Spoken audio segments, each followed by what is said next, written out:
Par rapport à ce que tu viens de dire, on sait à présent que tu avais une certaine expérience avant de commencer la série Noob, notamment dans After Effects. Est-ce que tu peux nous donner plus de détails sur tes débuts?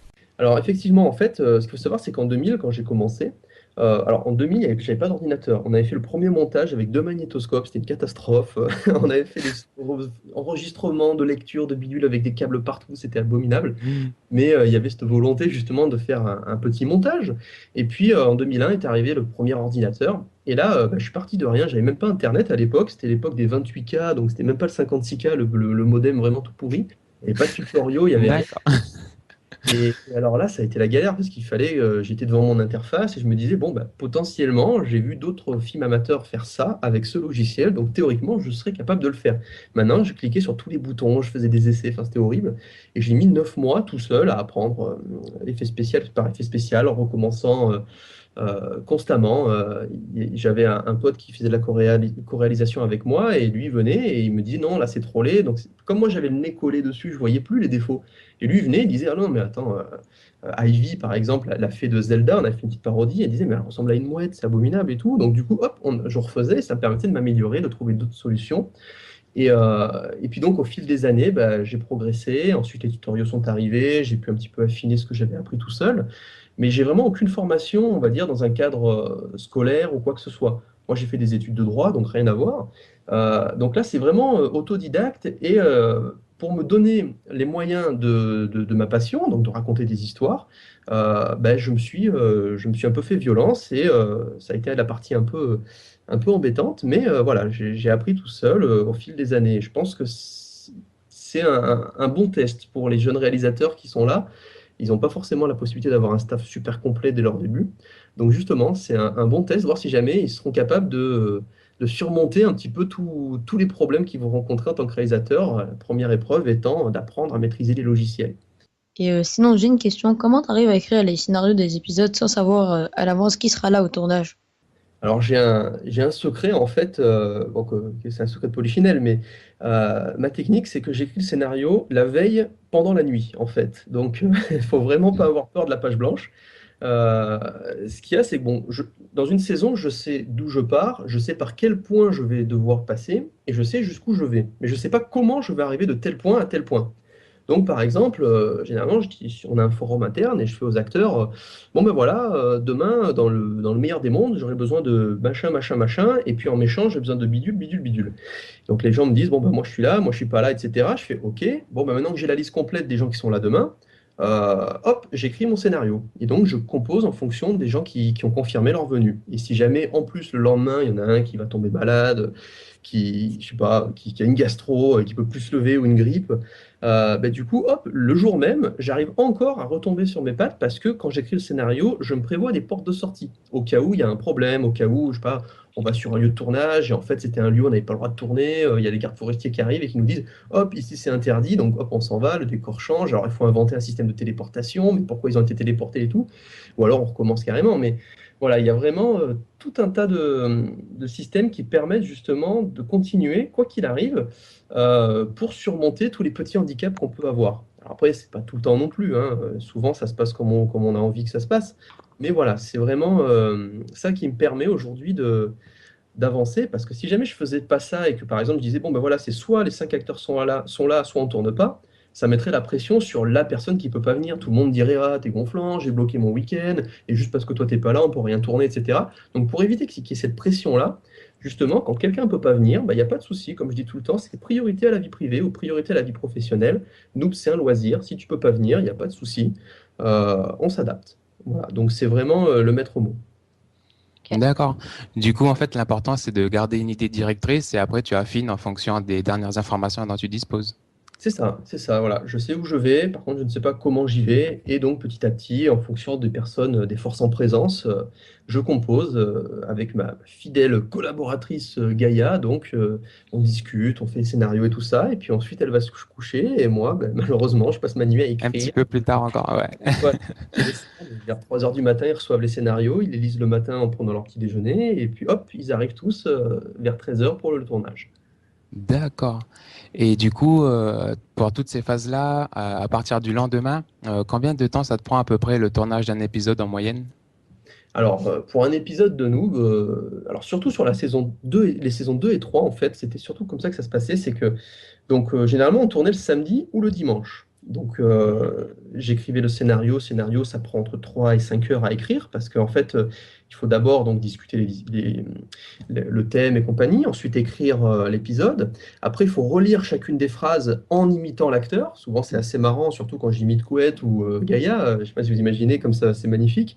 Pour voir si jamais il va être capable de dire cet acteur. Parce qu'évidemment, il faut que je m'adapte à chaque acteur. Comme on est amateur, il y a certains acteurs qui n'arrivent pas à retenir des phrases assez longues, d'autres qui bégayent tout le temps. Donc, il vaut mieux faire des phrases courtes et plutôt bien trouvées, genre Ivy qui va sortir une vanne en 3 phrases. Et puis Arthéon qui est plus à l'aise, il va être plus dans l'explication, avec sa voix qui est un peu plus posée. Donc il faut vraiment faire du scénario sur mesure, le relire, voir si jamais il n'y a pas justement d'allitération ou la personne va se retrouver avec une phrase imprononçable. Une fois que le scénario est validé, je l'envoie. Le lendemain, on se retrouve à 13h. Alors midi, on commence à tourner à 13h, 14h et on finit à 18h, 19h selon si c'est l'hiver ou l'été, parce qu'il fait jour plus ou moins tôt. Et puis le soir, je fais le dérushage. Donc on regarde des rushs s'ils sont bons, je fais l'acquisition. Et à partir du lendemain, donc le lundi, je fais le montage. Ça me prend, on va dire, 4 heures pour monter l'épisode. Et puis ensuite, je commence à mettre les curseurs. Alors là, ça me prend 35 heures. Donc généralement, c'est 3 journées. Et quand j'arrive au mercredi, a priori, le mercredi soir, je termine de mettre les derniers curseurs. Je commence la bande son. Le jeudi, c'est consacré à la bande son. Et puis le jeudi soir, à l'encodage, j'envoie à No Life et le vendredi, ça passe. Voilà, donc là, on a pris un peu d'avance. Donc heureusement, je ne suis pas sur la corde raide. Mais en général, ça se passe comme ça. D'accord. Ah bah dis donc, c'est un travail de longue haleine.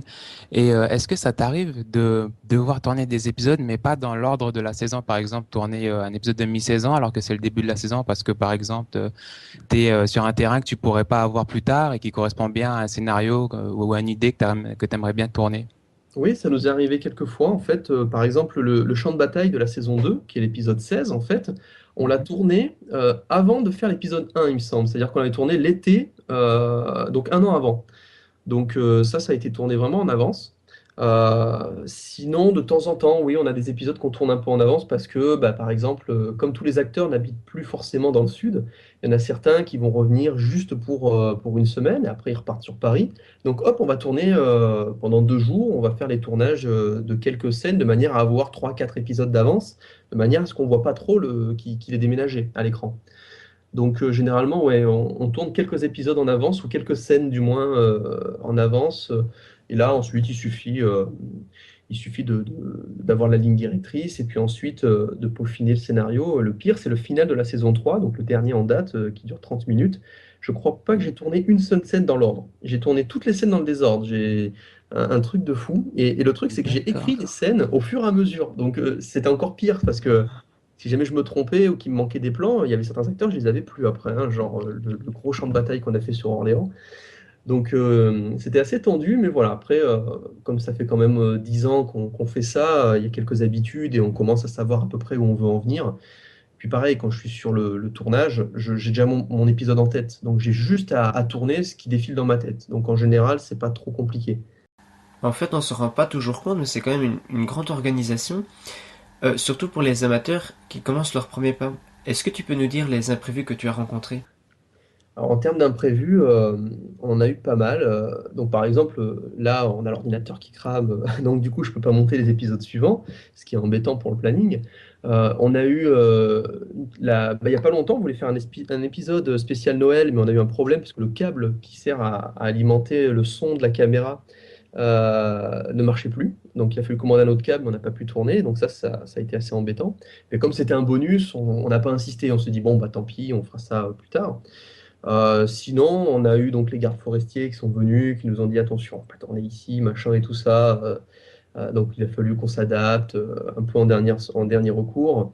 On a eu des acteurs qui pouvaient pas venir aussi, ou carrément sur le moment on a réinventé un petit peu le script. Ou même moi, à un moment, si je devais tourner dans une scène, la scène où les finalistes de Sparadrap sont brûlés par Roxana. Normalement, il devait y avoir Fantôme à ce moment-là. Et finalement, à la dernière seconde, j'étais à moitié fiévreux. Je me suis dit, je peux pas à la fois tourner, à la fois réaliser. Je vais mourir. Donc, déjà que j'étais à moitié mort. Donc du coup, ce que j'ai fait, c'est que j'ai juste tourné et j'ai modifié sur le moment la scène. Mhm. Donc voilà, il y a pas mal de petites anecdotes comme ça. Il y a une fois où j'ai oublié le script aussi. Donc je me suis embêté toute la nuit à écrire le script et j'oublie la feuille justement. Et on arrive sur le lieu de tournage qui était à 1 heure de la maison. Et donc il a fallu que je me fasse violence pour me rappeler de toutes les phrases. C'était assez marrant. Donc ouais, il y a pas mal de choses comme ça qui sont assez comiques justement. Mais c'est ça aussi qui resserre l'équipe parce que dès qu'on a une difficulté, tout le monde se serre les coudes sur le tournage et limite, c'est les épisodes qui se passent le mieux en fait. Quand on a les pires crasses, c'est celui où tout le monde est le plus réactif, le plus concentré. Donc ouais, des anecdotes, c'est un petit peu de cet ordre-là. Alors dans l'épisode 2 de la saison 4, on voit Dark Avenger tomber d'une falaise. Est-ce qu'il va revenir dans la série ou bien est-ce un retrait définitif? Alors en fait, on a tourné donc avant qu'il parte habiter en Chine. Donc il y a le facteur géographique qui est assez embêtant. Mais il reviendra. Il reviendra parce que sa famille est sur le sud de la France. Donc il sera là, on va retourner des scènes. On a aussi tourné des scènes flashback avec lui en avance. Donc on va le revoir dans cette saison 4, ça c'est certain. Mais en plus, j'ai un élément de l'intrigue assez important qui va impliquer le personnage de Dark Avenger. Donc si on ne sait jamais, il se fait enlever en Chine et enfermé dans une prison. Bon, bah, ça, on fait ça plutôt dans les romans ou plutôt dans les bandes dessinées. Mais a priori, Dark Avenger reviendra. Il est loin d'avoir dit son dernier mot. Il Ah, part juste en dépression quelque temps là parce que le pauvre il a pris bien cher. Et voilà, il va revenir. ah, super. Et au fait, où trouves-tu les moyens pour financer la web série Noob? Parce que c'est quand même un grand projet maintenant. Alors en fait, en numéro un, on a notre sponsor qui est Frogster. Alors en fait, c'est assez simple. Euh, Ce qui se passe, c'est que Frogster bah, nous invite sur des événements, ou de temps en temps on va sur Rune of Magic ou d'autres jeux comme ça pour saluer un peu la communauté. Et puis surtout, ils achètent un petit espace publicitaire au début des épisodes. On voit un très, très rapide écran de pub de 5 secondes en fait, qui sont collés aux épisodes. Alors, je ne parle pas des publicités qui sont diffusées automatiquement par le lecteur streaming, que ce soit YouTube, Watt ou Dailymotion. Je parle vraiment d'un petit encart où on voit par exemple marqué Mythos ou un truc comme ça. Ah oui, Et oui, ça, oui. ça nous permet d'avoir justement des revenus qui nous, en général, ça nous permet d'acheter les costumes pour la saison. Là, par exemple, il va y avoir tous les personnages qui vont faire évoluer leurs costumes et on a pu financer ça comme ça. Après, il y a deux autres façons de créer un modèle économique. C'est le trafic sur Internet. Donc, il y a le système de Google AdSense avec les bannières. Donc, sur le site, on les a mis sur le côté pour pas gêner la visibilité. Et le simple fait que les gens viennent sur le site pour regarder telle ou telle actualité, ça génère, on va dire, des revenus. Et donc, ça nous permet, pareil, de payer les hébergeurs pour le net, d'améliorer un peu les costumes, d'améliorer la caméra, comme on l'a fait sur cette saison 4, de défrayer, etc. Et le dernier élément qui nous aide beaucoup, ce sont les goodies. Donc généralement, on n'est pas non plus, on va pas faire les strings et les chewing-gum noob, hein, c'est des trucs classiques. On fait, quoique le string Phantom pour Omegazelle, ça serait magnifique. Ouais, ça pourrait le faire. Ouais. Mais voilà, en général, les t-shirts en convention, tout ça, donc c'est du classique. Ça nous permet donc d'améliorer la série. Euh, Donc, de toute façon, les améliorations, on les voit assez bien, hein. C'est la qualité de l'image, c'est aller tourner dans des endroits un peu plus éloignés. Donc, évidemment, ça, c'est un peu plus cher parce qu'il faut déplacer toute l'équipe. On est allé à Chalon-sur-Saône, sur Orléans. Là, on va aller tourner sur Carcassonne pour la saison 4. Donc, ça nous permet de voir un peu du pays et donc d'améliorer la visibilité, d'améliorer les costumes. Parce qu'un costume, c'est assez cher, hein, mine de rien. Le costume de Sparadrap, pour vous donner une idée, la ceinture coûte 250 euros, le torque qu'il a autour du cou, c'est 90 euros. On dirait pas comme ça, mais comme c'est pas du plastique, c'est vraiment des trucs qui sont forgés par des. Souvent, ce sont des artisans. Donc, nous, on a Ardacos qui nous fait des super prix parce que c'est notre accessoiriste numéro un. On a aussi Carmen, donc, qui fait Pyronès dans la saison 4, le PNJ de Noob, qui nous fait les costumes plutôt tissus. Et donc, ils nous font des super prix. Donc, ça nous permet de nous en sortir. Mais tout ce qui est fourrure, tout ce qui est. La robe de Gaïa, elle est à 349 euros, il me semble. On l'a acheté sur un site internet. Pareil, Arthéon, c'est gantelé, c'est 250. Donc, en gros, plus les personnages évoluent, plus ça se rapproche des à peu près 1000 euros. Donc, c'est assez cher. Chaque personne, 1000 euros, vous faites le calcul. Et nous, on se dit, bah, c'est dommage, par exemple, parce qu'on a besoin de beaucoup de profils différents pour une série comme nous, puisque sur un MMO, on croise plein de gens avec plein de caractères. Et puis, comme généralement, on fait ça entre copains, on n'a pas envie de dire à telle personne, ah non, toi, tu peux pas tourner, on n'a pas le budget, on peut pas t'acheter de costume. Donc ce qu'on fait, c'est qu'entre le prêt, le budget donc pour acheter les éléments et tout ça, on s'en sort comme ça. Donc vraiment, une série, ça coûte assez cher, surtout quand c'est dans du médiéval comme ça.